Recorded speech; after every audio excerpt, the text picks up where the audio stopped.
In this video, we're going to look at action groups, which are how you group actions. So again, we're in the lexicon JSON. The game loop portion of the JSON is a list of action groups.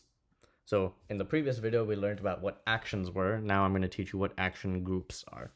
So I've taken one of these action groups and I've copy pasted it in JSON Parser Online, and we can see what an action group is. An action group is basically a list of actions with a bit of metadata. So an action group has a name, that's a string.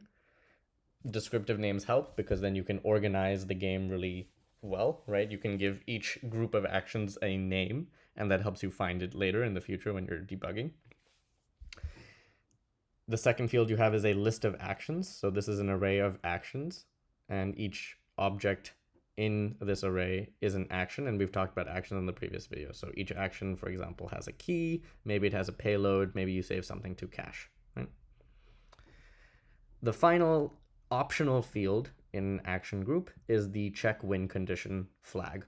So if you set check win condition to true, then what you are saying is after you have done every single action in this action group, check the win condition. So evaluate the Boolean conditions that are in the win condition block in the JSON.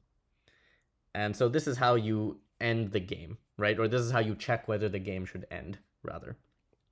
And you can choose when to set this field to true. Okay. Now, there's one other quirk with action groups, and I'm going to show you this, and we'll do a deep dive in another video, but I just want to bring this to your attention. So this is another action group. You can see you have the name of the action group and you have the list of actions.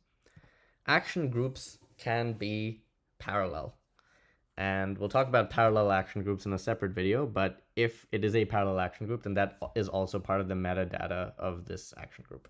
Okay. Not much else to discuss about action groups other than it's a way to organize your actions. I guess there's one other thing we should talk about, which is skip conditions.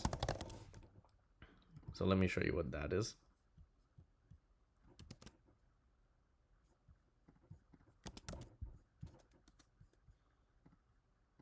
All right, so again, we have an action group here. It has a name, it has its actions.